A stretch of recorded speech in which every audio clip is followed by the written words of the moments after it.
सबसे पहले अब तमाम लोगों का तहे दिल से इस्तकबाल करता हूँ, वेलकम करता हूँ और खैर मकदम करता हूँ कि आपके आ जाने से इस महफ़िल की, इस खूबसूरत सुबह की रौनक बढ़ जाती है और इसमें चार चांद लग जाते हैं।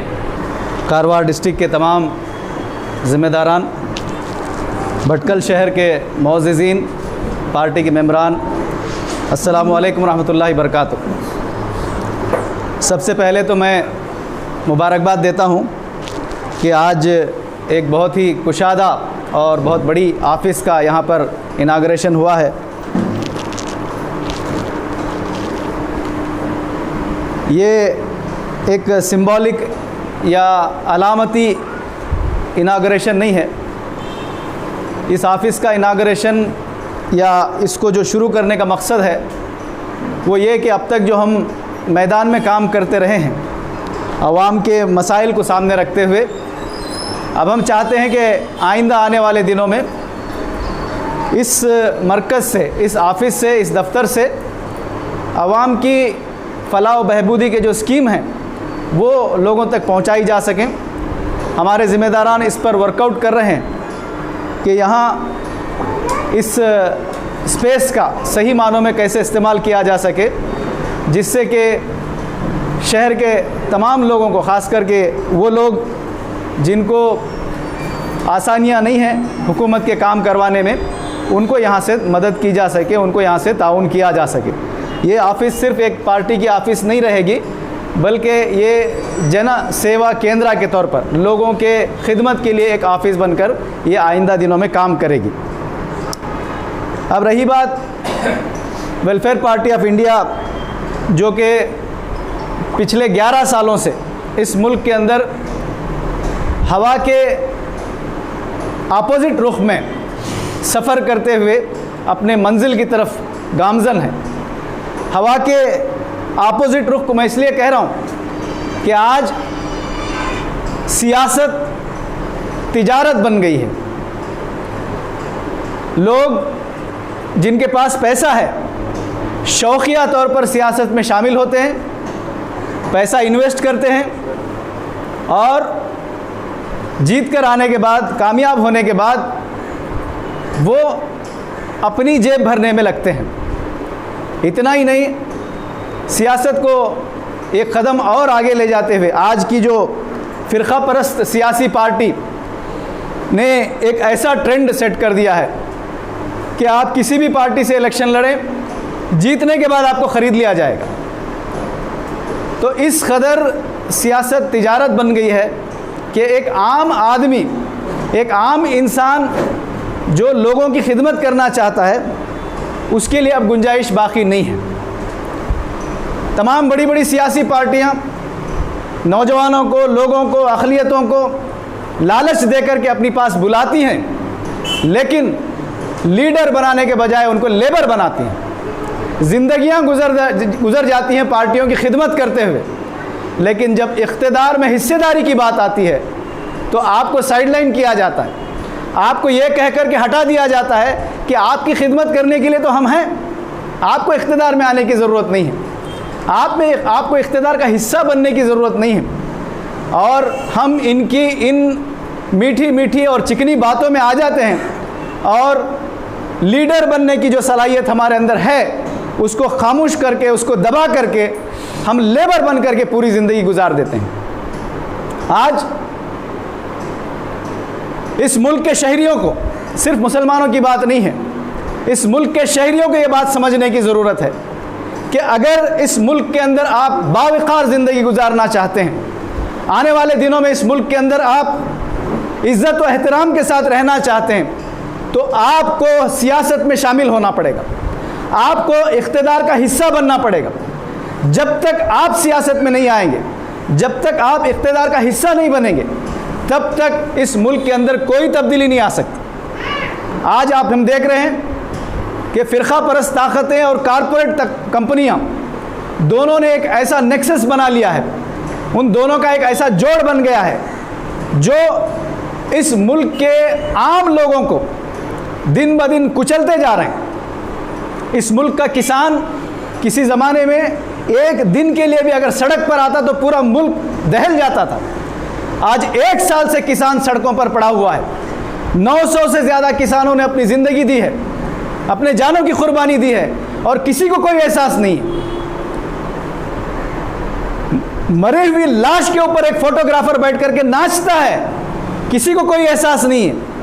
एक मासूम बच्ची का बलात्कार किया जाता है, किसी को कोई एहसास नहीं है। अगर कोई एहसास किसी को हो रहा है तो वो सिर्फ सियासत करना चाहते हैं। दलित के नाम पर, ब्राह्मण के नाम पर, क्रिश्चियन के नाम पर, हिंदू के नाम पर, मुसलमान के नाम पर लड़वा कर सियासत करना चाहते हैं और आपस में लड़ाते रहना चाहते हैं। लेकिन अवाम के हकीकी मसाइल से, अवाम की परेशानियों से इनको कोई दिलचस्पी नहीं। ये जो आप देख रहे हैं किसानों का जो प्रोटेस्ट हो रहा है, इसके पीछे आप ये ना समझें कि बस एक कुछ किसान प्रोटेस्ट कर रहे हैं और हुकूमत इसकी मुखालिफत कर रही है। हुकूमत ने 2-3 ऐसे कानून बना दिए हैं जिसको लेकर के किसान परेशान हैं। ये इतना ही मामला नहीं है, ये इंटरनेशनल कॉन्स्पिरेसी है। पूरे दुनिया के कॉरपोरेट ताकतें एक बन करके इस वक्त हिंदुस्तान की हुकूमत को जो लोग चला रहे हैं, हिंदुस्तान की हुकूमत को बनाने में जिन लोगों ने पैसा लगाया है, वो कॉरपोरेट ताकतें हैं। ना मोदी को कोई हिंदुओं की फ़िक्र है, ना अमित शाह को कोई हिंदुओं की फ़िक्र है, ना बीजेपी को कोई हिंदुओं की फ़िक्र है। ये तो सिर्फ लोगों को बेवकूफ़ बनाने का एक एजेंडा है। इनका असल एजेंडा तो ये है कि ये आम लोगों को बेवकूफ़ बना करके धर्म के नाम पर, ज़ात के नाम पर, मज़हब के नाम पर लड़ाकर अपनी कुर्सियाँ, अपने पैसे, अपने बैंक बैलेंस को मजबूत करने के चक्कर में इनके तमाम दोस्त जो इस वक्त बाहर के मुल्कों में बैठे हुए हैं, यहाँ से सारा पैसा उनको भेजा जा रहा है और सबका सब पैसा वहाँ जमा किया जा रहा है। कोविड से लोग मर रहे हैं, ऑक्सीजन नहीं था, दवाएं नहीं थी और आप कह रहे हैं कि आपके पास पैसा नहीं है। सारा पैसा तो आप अपने पास रखे हुए बैठे। पीएम केयर फंड के अंदर करोड़ों रुपया मौजूद है, लेकिन हमारे प्रधानमंत्री कहते हैं पीएम केयर फंड जो है वो एक प्राइवेट फंड है, सरकारी फंड नहीं है। तो जब प्राइवेट फंड है तो आपने पैसा मांगा क्यों था? जब आपने मांगा है तो खर्च क्यों नहीं करते हैं? जब आप खर्च कर रहे हैं तो हिसाब क्यों नहीं देते हैं? इसलिए कि ये महज एक धोखा है। आपको मालूम होना चाहिए यही सूरत हाल कर्नाटक के फंड की भी होने वाली थी। चीफ मिनिस्टर फंड के अंदर 300 करोड़ रुपए से ज़्यादा पैसा जमा हुआ था। लोगों को कानों कान खबर नहीं थी। वेलफेयर पार्टी ने आरटीआई के ज़रिए से मालूम किया कि कितना पैसा चीफ मिनिस्टर फंड में जमा है। हमको आरटीआई के ज़रिए से मालूम हुआ कि 300 करोड़ रुपए जमा हुआ और एक पैसा भी खर्च नहीं किया गया। हमने दूसरे ही दिन प्रेस कॉन्फ्रेंस के ज़रिए से हुकूमत को इंतबा किया कि आप ये पैसा जल्द से जल्द लोगों की राहत के लिए खर्च करेंगे, वरना हम इसके लिए एहतजाज करेंगे। और हमारी इस आवाज़ पर दूसरे ही दिन 140 करोड़ रुपए हुकूमत ने फ़ौरन रिलीज़ किया। और उसके बाद यहाँ की जो मेन सियासी पार्टी है कांग्रेस पार्टी, उनके सिद्धरामैया साहब ने उसके बाद प्रेस कॉन्फ्रेंस करके कहा कि मैं इतने दिन से लिख रहा हूँ, मुझे नहीं मालूम हुआ था, किसी वेलफेयर पार्टी को आपने जानकारी दे दी और वो लोग आवाज़ उठा रहे। इस मुल्क की, इस रियासत की मेन स्ट्रीम पॉलिटिकल पार्टी बेखबर थी और हमने जो है हुकूमत को आवाज़ दी, हुकूमत को हमने झिझोड़ा, तब जाकर के वो पैसा बाहर निकला। तो ये हुकूमत इस वक्त इसी जितनी भी स्कीम्स हैं, आप देखिए माइनॉरिटीज़ के लिए जो स्कॉलरशिप स्कीम थी, आज सारे का सारा पैसा बंद कर दिया गया है, पैसा रोक दिया गया है। कोई पूछने वाला नहीं है, कोई सवाल करने वाला नहीं है, इसलिए कि किसी को किसी की नहीं पड़ी है।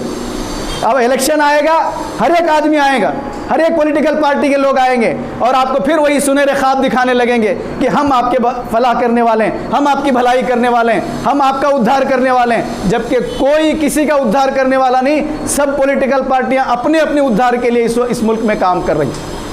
अभी हाल ही में जो बीपीएल कार्ड होल्डर्स हैं, जिनको राशन दिया जाता है बीपीएल कार्ड के ज़रिए से, कई डिस्ट्रिक्ट्स के अंदर राशन कार्ड की दुकानों पर यह बोर्ड लगाया गया कि जिन्होंने वैक्सीन नहीं लिया है उनको राशन नहीं दिया जाएगा। ये बात हमारे इल्म में आई, किसी पॉलिटिकल पार्टी ने इसकी तरफ तवज्जो नहीं दी। हमने फ़ौरन उसका नोटिस लिया, हमने एक वीडियो ऑनलाइन बना करके चीफ मिनिस्टर को और फूड मिनिस्टर को हमने टैग किया कि ये जो सर्कुलर आपने जारी किया है या आपके तहसीलदार या आपके डीसी ने जो जारी किया है, ये सरासर गलत है, इसलिए कि अभी तक आपने 50% वैक्सीनेशन का काम पूरा नहीं किया है। मुल्क के अंदर, कर्नाटक के अंदर 4.5 करोड़ लोग बीपीएल कार्ड होल्डर्स हैं, जो फैमिलीज हैं, जिनको इससे फ़ायदा हो रहा है और आप उनका राशन बंद करना चाहते हैं। इस वीडियो के रिलीज़ होने के दूसरे ही दिन गवर्नमेंट ने सर्कुलर जारी किया और तमाम डीसी और तहसीलदार को ऑर्डर दिया कि इस तरह का तमाम सर्कुलर वापस लिया जाए। तो ये आवाज़ ना कांग्रेस ने उठाई, ना जेडीएस ने उठाई, ना बीजेपी ने उठाई। हमने अवाम का इस मसले को ज़रूरी समझा कि 4.5 करोड़ लोगों को जो है इससे नुकसान होने वाला था। हमने आवाज़ उठाई और दूसरे ही दिन हुकूमत को मजबूर होकर के सर्कुलर जारी करना पड़ा। ये अवामी काम है जो इस वक्त हमको करने की ज़रूरत है। ये लोगों के भलाई के काम है जो इस वक्त करने की ज़रूरत है। इसी तरह एक और मसला आया कि हुकूमत ने ये ऐलान किया था कि हम जो BPL ख़ानदान है उनके ख़ानदान में से अगर कमाने वाला कोई शख्स कोरोना की वजह से मरा है तो उसको हम 1 लाख रुपए देंगे। हुकूमत का ऐलान होकर के 2 महीने गुजर गए, किसी ने सवाल नहीं किया, हुकूमत ने कोई प्रोसेस शुरू नहीं किया, सिर्फ ऐलान करके खामोश बैठ गई थी। किसी पॉलिटिकल पार्टी ने इसकी तरफ तवज्जो भी नहीं दी कि उन गरीबों को पैसा मिल रहा है नहीं मिल रहा है, कोई किसी ने नहीं पूछा। हमने 2 महीने के बाद इंतज़ार करने के बाद फिर उस इशू को उठाया। 4 जगह पर हमने प्रेस कॉन्फ्रेंस की और हुकूमत को इंटीमेशन दिया कि अगर जल्द से जल्द आपने ये पैसा रिलीज़ नहीं किया तो हम इन तमाम ख़ानदान को लेकर के विधान सौदा के सामने हम एहतजाज करने वाले। और हमारी इस कोशिश के नतीजे में दूसरे और तीसरे दिन ही चीफ सेक्रेटरी की जानिब से सर्कुलर जारी हुआ तमाम DCs को जल्द से जल्द इस प्रोसेस का आगाज़ किया जाए और तमाम BPL ख़ानदान को जो है 1 लाख रुपए का मुआवजा दिया जाए। तो ये वो काम है करने के जो आज पॉलिटिकल पार्टियां, सियासी पार्टियां भूल चुकी हैं। सियासी पार्टियों को अवामी मसाइल से कोई दिलचस्पी नहीं है। सियासी पार्टियों को सिर्फ इस वक्त मज़हब के नाम पर लड़ाने, धर्म के नाम पर लड़ाने से फुर्सत ही नहीं है और किसी के पास कोई अखलाक और अक़दार के नाम की कोई चीज़ नहीं है। आज सुबह में कोई बीजेपी में है तो शाम में जेडीएस में जा रहा है, शाम में जेडीएस में जा रहा है तो सुबह में कांग्रेस में जा रहा है। कोई आइडियोलॉजी नहीं, कोई विजन नहीं, कोई ख्वाब नहीं, कोई काम नहीं, कोई डेवलपमेंट की स्कीम नहीं। बस बराए नाम सियासत किए जा रहे हैं, बल्कि सियासत के नाम पर अपनी दुकानें चमकाने का काम कर रहे हैं। ऐसे में वेलफेयर पार्टी ऑफ इंडिया इस वक्त इस मुल्क के अंदर अवामी इश्यूज़ को उठाते हुए अवाम के मसाइल की तरफ तवज्जो हम दिला रहे हैं। एक और मसला हमने अभी RTI के ज़रिए से मालूम किया। फ्रंट लाइन वर्कर्स, गवर्नमेंट ने कहा था जो आशा वर्कर्स हैं, जो हेल्थ वर्कर्स हैं, जो मीडिया के लोग हैं, जो पुलिस डिपार्टमेंट है, जो ट्रांसपोर्ट डिपार्टमेंट है, इन सब को गवर्नमेंट ने कहा कि ये फ्रंट लाइन वर्कर्स हैं। कोरोना के दौरान इनको काम करने के लिए, ड्यूटी के लिए कहा गया कि अगर आप कोरोना की ड्यूटी के दौरान मारे जाते हैं, मरते हैं तो आपको 30 लाख रुपए दिए जाएंगे। ये हुकूमत ने ऐलान किया था। हमने RTI के ज़रिए से मालूम किया कि ट्रांसपोर्ट डिपार्टमेंट के अंदर कितने लोग मरे हैं कोविड के दौरान। तो उस RTI के ज़रिए से हमको मालूम हुआ कि 276 लोग मरे हैं, जिसमें ड्राइवर भी है, कंडक्टर भी है और ट्रैफिक कंट्रोलर भी है। इस तरह के जो ऑफिसर्स हैं, ये सारे लोग 276 लोग मरे हैं। और हुकूमत को हमने ये भी पूछा कि इनमें से कितने लोगों को आपने कंपनसेशन दिया है, 30 लाख का जो आपने वादा किया था, कितने लोगों को आपने दिया? तो हुकूमत का जवाब आया कि सिर्फ 11 ख़ानदानों को दिया गया। 276 में से सिर्फ 11 ख़ानदानों को 1.5 साल गुजरने के बाद भी आज भी वो ख़ानदान DC ऑफिस का चक्कर लगा रहे हैं। मरने वाला चला गया, जाने वाला कर्ज करके गया है, जाने वाला जो पूरे घर की जिम्मेदारी छोड़कर चला गया है और इनको जो है हुकूमत पैसा देने के लिए तैयार नहीं। उस इशू को हमने टेकअप किया RTI के ज़रिए मालूमात हासिल करके। अभी वो स्टोरी हमारी तमाम मीडिया के लोग उसको लेकर के स्टोरी बना रहे हैं। आइंदा आने वाले दिनों में अगर हुकूमत ने जल्द से जल्द इस पैसे को रिलीज़ नहीं किया तो उन तमाम ख़ानदानों को लेकर के हम अगेन विधान सौदा के सामने और ट्रांसपोर्ट मिनिस्टर घर के सामने हम एहतजाज करने वाले हैं। अभी मैं बेलगाम गया हुआ था, वहाँ पर हमारी एक ख़ानदान से मुलाकात हुई जो बस कंडक्टर थे। उनके इंतकाल के बाद 1 साल 2 महीने गुजर गए हैं, लेकिन फैमिली को आज तक एक पैसा नहीं मिला है। मराठा ख़ानदान की एक बुज़ुर्ग माँ है, एक बहू है और एक बेटा है। इन तीनों को वो छोड़ करके गए हैं, लेकिन आज तक हुकूमत ने उनको कोई पैसा नहीं दिया। वो लोग कह रहे हैं कि अगर इसी तरह हमारा हाल रहा तो हमको फांसी लेकर के अपनी जान देनी पड़ेगी। और ये वाक़या बेंगलुरु के अंदर हो चुका है। बेंगलुरु के BMTC के एक कंडक्टर की फैमिली ने 1 साल तक इंतज़ार करने के बाद हुकूमत से जब पैसा नहीं मिला तो एक मासूम बच्ची और एक बच्चे को मार करके उस औरत ने फांसी ले ली और ख़ुदकशी कर ली। इसकी रास्त ज़िम्मेदार हुकूमत है।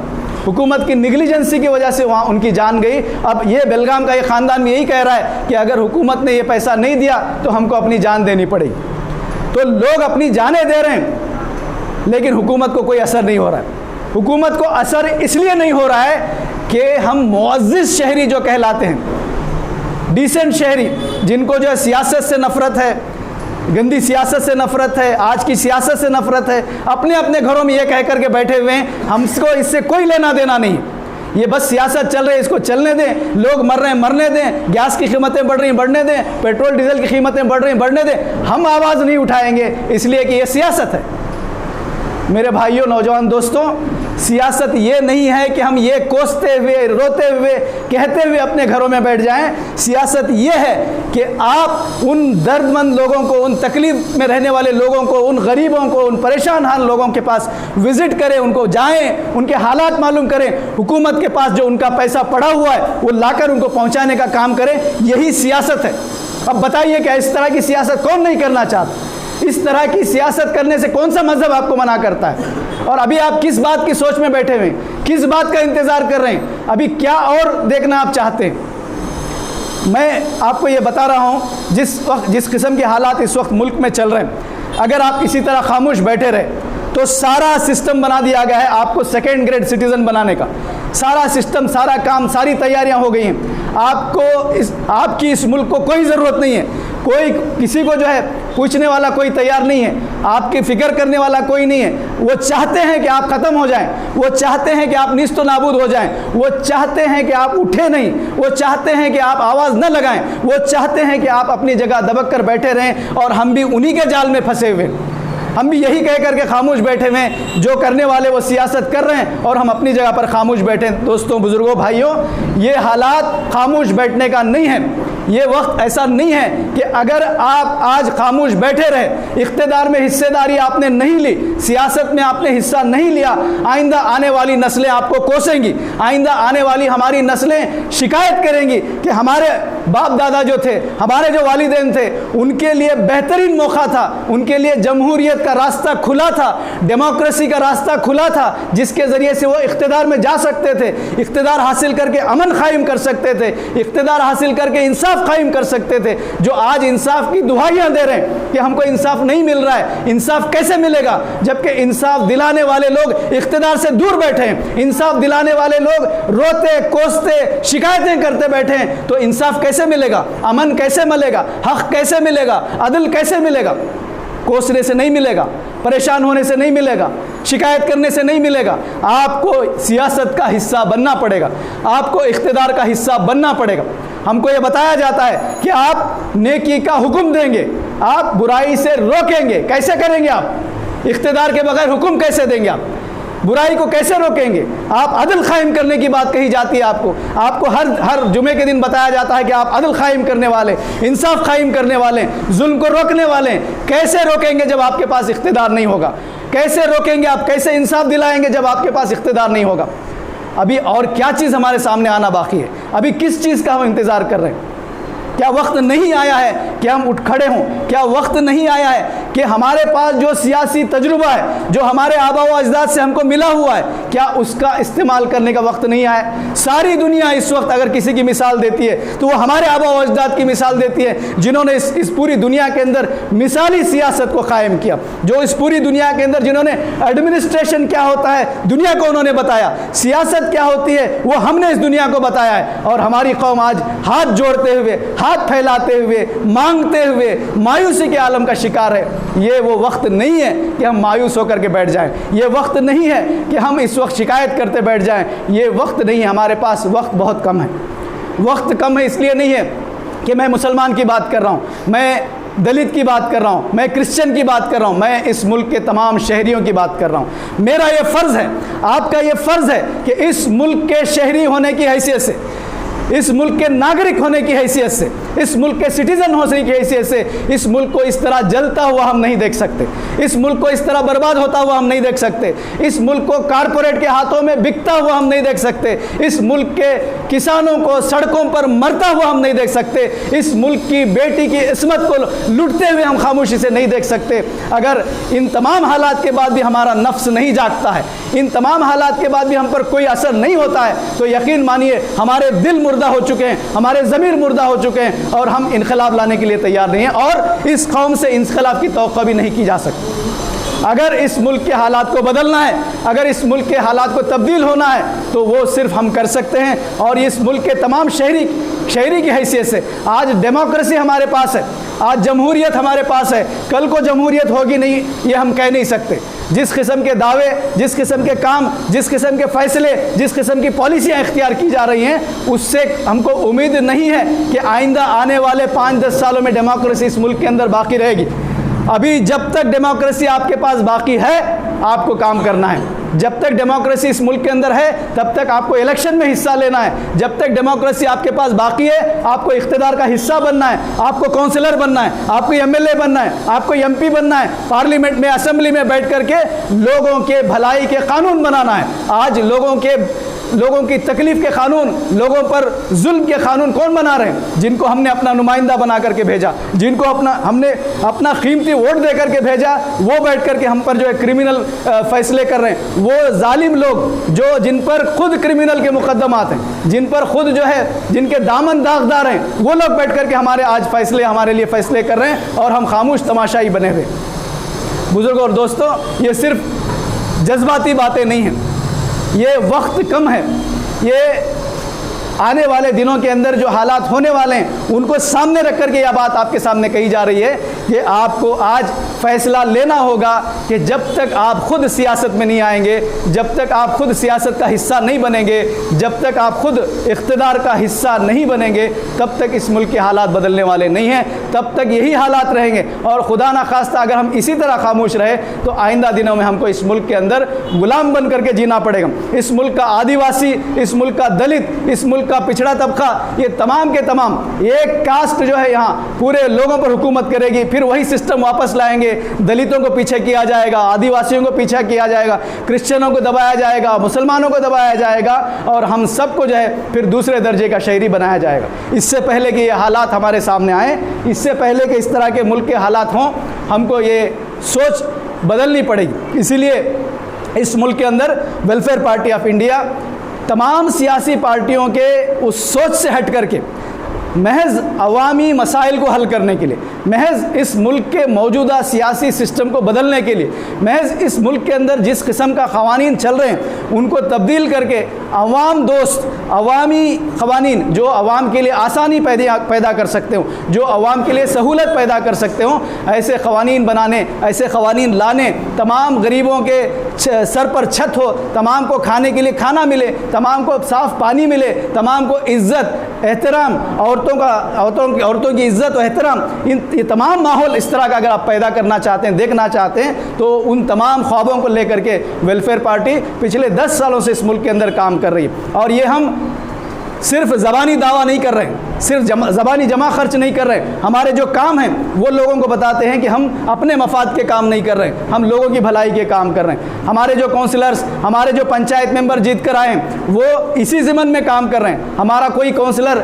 उसको इस बात की इजाज़त नहीं है कि वो जो स्कीम गवर्नमेंट की आती है उसमें से अपना कमीशन रखे। हमारे किसी काउंसलर को इस बात की इजाज़त नहीं है कि गवर्नमेंट से जो पैसा आता है उसमें से बिचौलिए को, जो कॉन्ट्रैक्टर होता है, उसको कमीशन दे। हमारे किसी काउंसलर को इस बात की इजाज़त नहीं है। उनको ये कहा गया है कि जितना पैसा हुकूमत ने आपको तरक्याती कामों के लिए करने के लिए दिया है, पूरे का पूरा पैसा आपको खर्च करना पड़ेगा, अवाम के सामने जवाब देना पड़ेगा।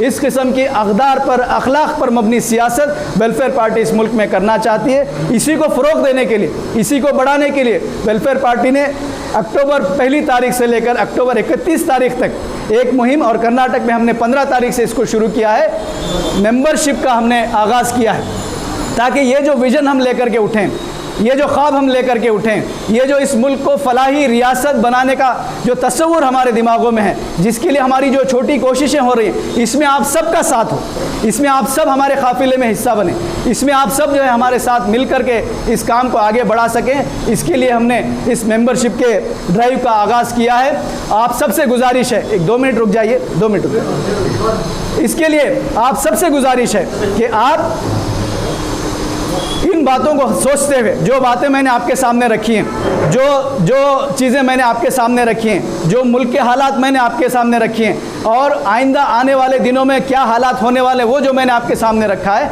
इन सब को सोच करके आपको फ़ैसला लेना है। आपको इस बात का फ़ैसला लेना है। मैं ये नहीं कह रहा हूँ कि आपको वेलफेयर पार्टी में ही शामिल होना है, मेरी गुफ्तगू का असल मकसद ये है कि आपको सियासत में बहरहाल आना पड़ेगा, इसके अलावा कोई रास्ता नहीं है। और जब आप सियासत में आना चाहेंगे तो आप खुद तलाश करके देखें। जब आप खुद देखेंगे कि कौन सी ऐसी सियासी पार्टी है जो मेरे मिजाज के मुताबिक, जो मेरे विजन के मुताबिक, जो मेरे अंदर जो सलाहियतें उसके मुताबिक मुझे प्लेटफॉर्म फराहम करती है, तो आपको वेलफेयर पार्टी नज़र आएगी। उस वक्त आप फैसला लें, आप वेलफेयर पार्टी का हिस्सा बने। वेलफेयर पार्टी ये हाईकमांड कल्चर की पार्टी नहीं है। यहाँ पर जिसके अंदर जितनी सलाहियतें हैं उसके हिसाब से उसको आगे बढ़ाया जाएगा। वेलफेयर पार्टी किसी एक ज़ात की, किसी मज़हब की, किसी कौम की पार्टी नहीं है। इसके अंदर हर मज़हब के लोग, इसके अंदर दलित भी हैं, इसके अंदर क्रिश्चियन भी हैं, इसके अंदर आदिवासी भी हैं, इसके अंदर मुसलमान भी हैं।